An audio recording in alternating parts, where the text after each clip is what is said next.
Hey friends and people watching this in the 928 community, here's a video I'm going to show you right now of putting in the final torque tube bearing of Allison's 79 Porsche 928. This car only had 3. I've seen 4 bearings plus a damper in some. I don't know why. This one didn't have a damper in it, so a damper's not going back in it. So I've rigged up a system here of threaded rod, 1.5 inch square piece of tube, some nuts, some lock washer, and a disc plate on the end, which I will show you at the end of the video. Just that disc plate. I've seen people do this on various YouTube channels, and there's a couple flaws in there, and I look at things like that. I look at things to see what people are doing and where the flaws might be or where the weaknesses might be, and then try to capitalize on that and make my system a little bit better. Some of the guys had this long rod sticking out really far on the floor, using 2x4s to hold it in, and then they put torque into the threaded rod, and the threaded rod would bow out and deflect under the pressure, and then you start losing your ability to pull the bearing in. So let me just show you now what I've done and rigged up and take it from there. Okay, 2 bearings are already installed. I've got to pull the 3rd one into this location.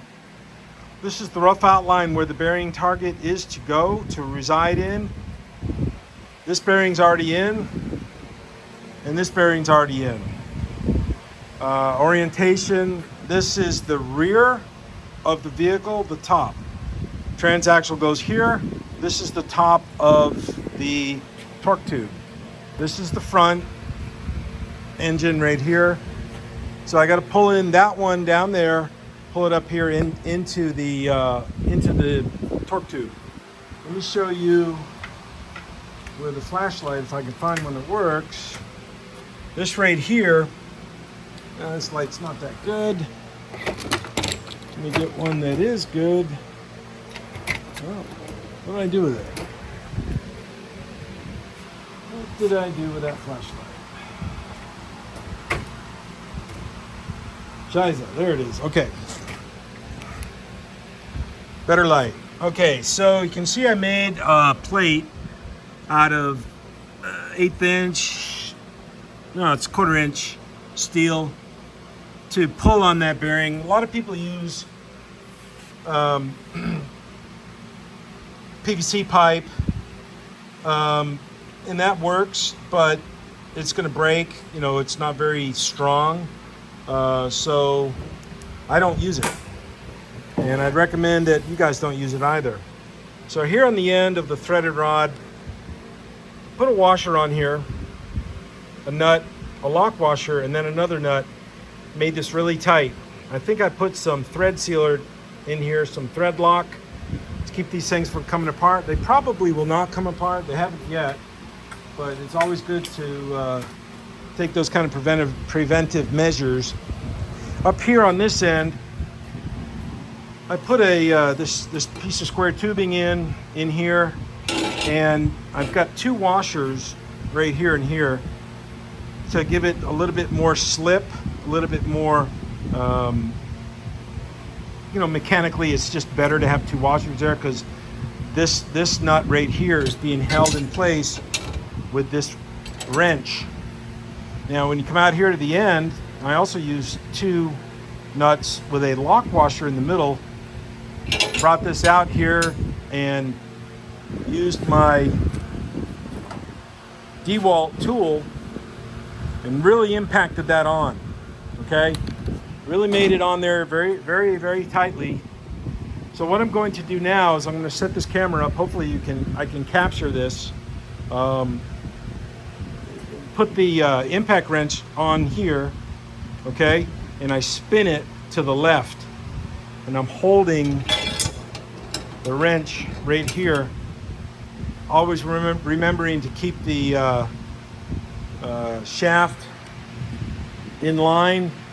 Also, I have some soapy water nearby, and put some soapy water down in the tube. So that'll work its way down in. I also put some soap on it, some direct soap, car wash soap right on top of it. I like using soapy water because it will dry. If you put oil in it, oil's going to stay around and the bearings could spin. Not a good thing if they do spin. So here we go. Let me come back to you with doing the actual work. So you got to remember that you're going to be spinning counterclockwise, going to be turning to the left. So it's going to want to pull this apart. But if you put it on really tightly, you will slow down pulling these nuts apart. I like to just go ahead and get short little bursts like this. Now remember, I only have to pull this in a foot. So I hold it here, kind of keep it straight and centered, put the wrench on it, and just go to town.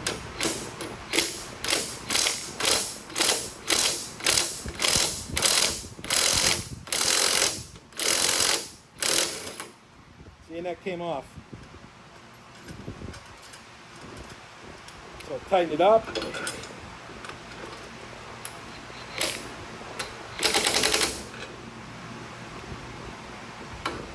Increase the torque value.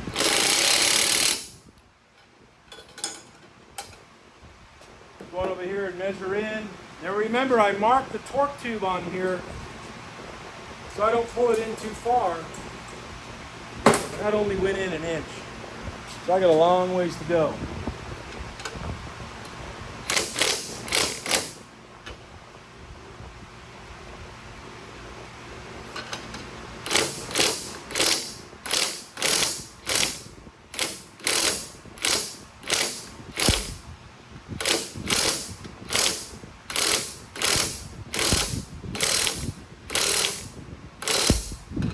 Measure it and see where I am. I didn't go in very far.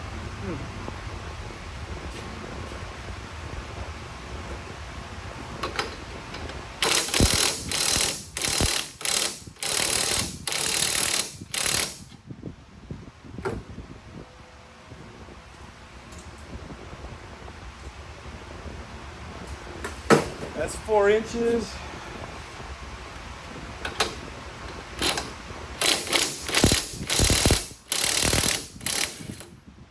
That came off again. Increase the torque. Tighten it back up.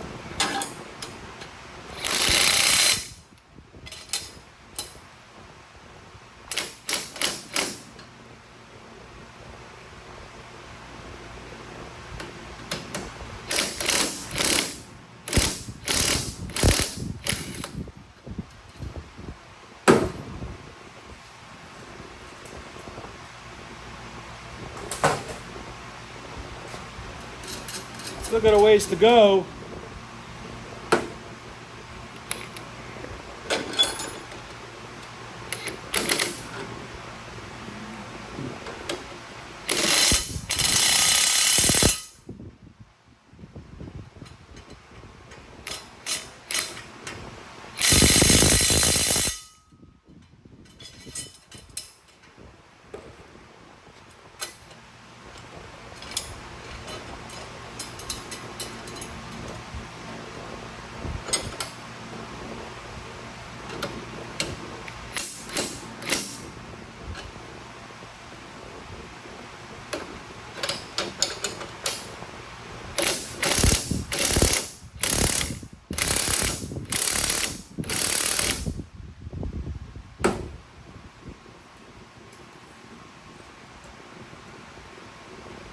Okay, I'm in 7 inches. Still got some more to go.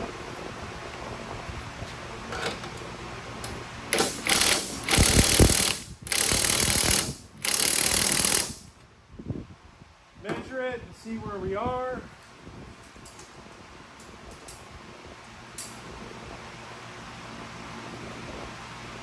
That's 8.5.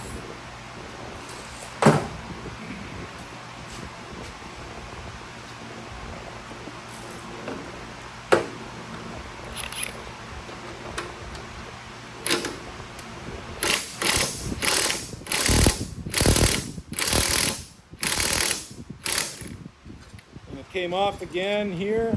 This happens quite a bit. Increase the torque.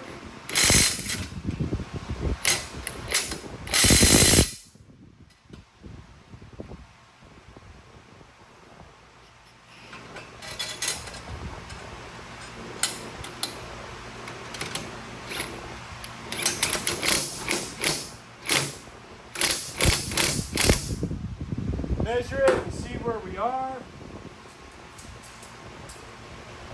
Okay, we're 10 inches in.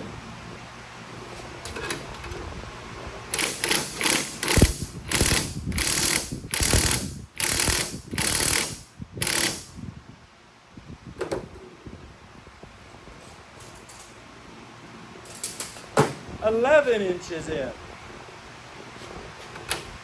This should be it right here.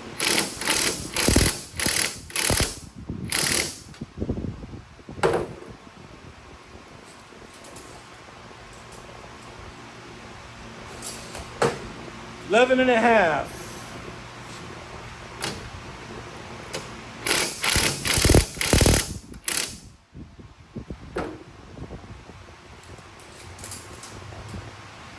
Exactly 12 inches. Okay, so now I just pull this thing apart.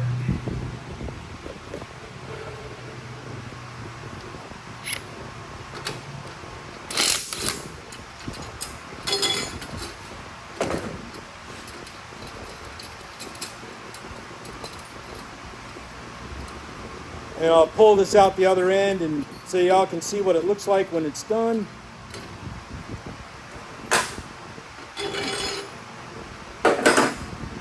Now you guys can build this tool yourself. All this stuff I acquired from Lowe's.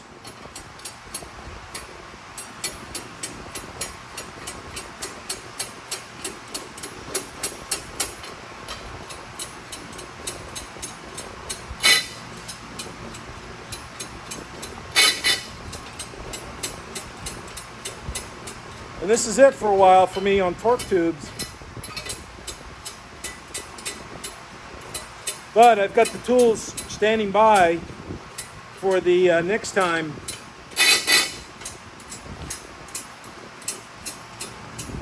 Because little did I ever envision that when that car salesman literally gave me that S4, the guy I bought cars from many times, cars and trucks over the years, that one day I went in to get the oil change in my daughter's Challenger, he offered to give me that 928. I did not even ask him what kind of car it was, what model. He said he wanted to give it to me, which I said, okay. Little did I know then that this would turn into a Porsche servicing place to do all this kind of interesting work. I didn't see it coming, but I recognize it, so I'm welcoming it. Okay, so here's that plate, and it's the same size, a little bit smaller than the torque tube diameter. So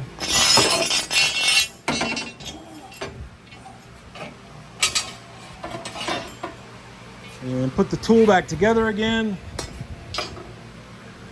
and you can measure, put the light up in there.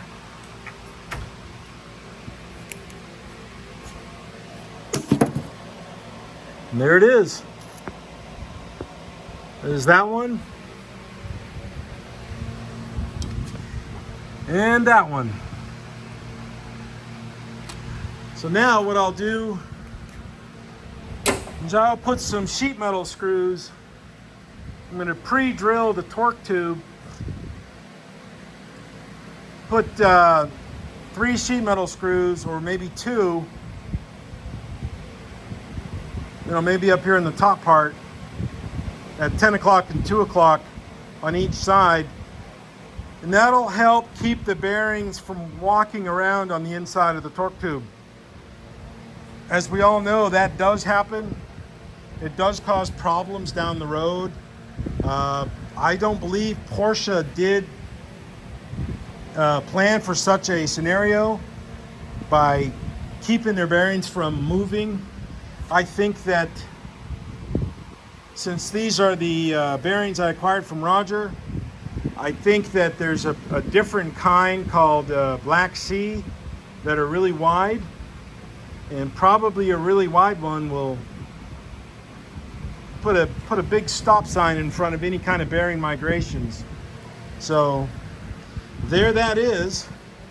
And this is one from my car, and you can see the sheet metal screws that are in there attempting to hold those bearings in. Let me get a light and shine that down in there.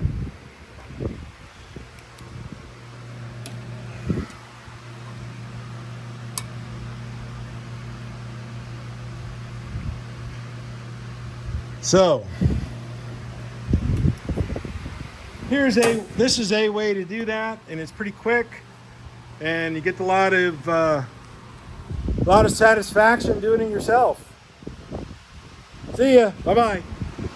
Okay, friends, I'm back. I didn't think I would be, but I wanted to show you putting the drive shaft in.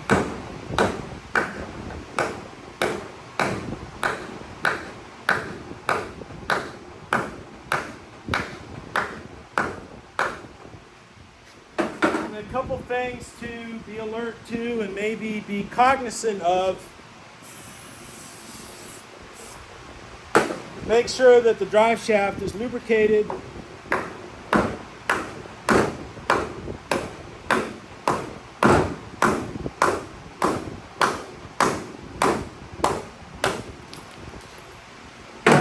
And have some wood on hand to use as a damping part.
So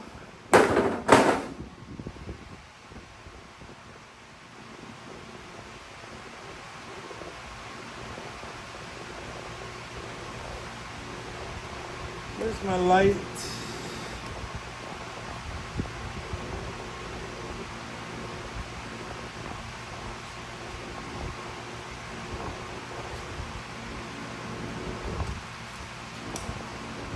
I think I put this drive shaft in backwards.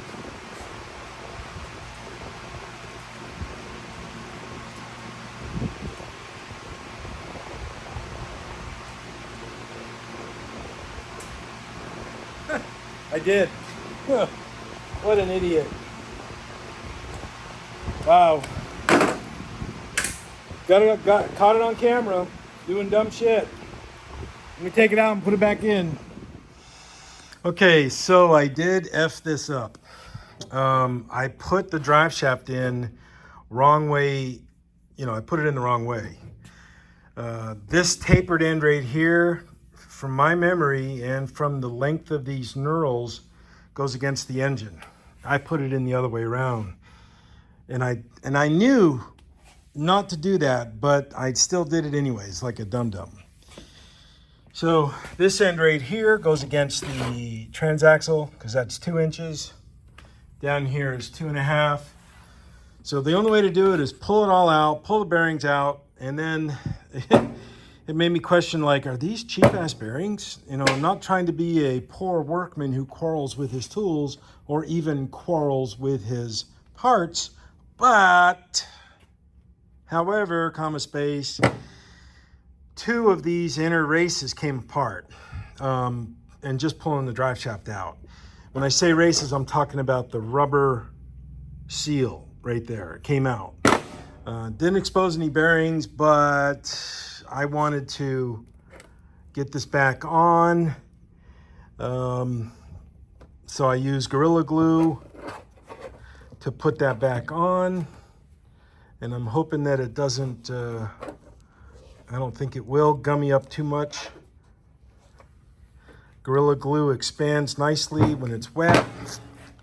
And because of that, I'm going to put it in here in the wet.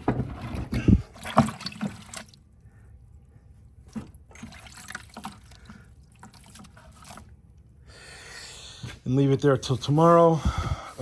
Just because Gorilla Glue works really well when it's wet. So here's the Gorilla Glue that was left. It's always better to buy small quantities so you don't have so much of a waste. So note to self, pay attention. I did not. I effed up. Okay, I effed up. So I'm going to fix this tomorrow and put this in correctly and be back in business. Hopefully these bearings will be fine. There won't be any problems. And we will pick this up tomorrow. Okay? Cheers!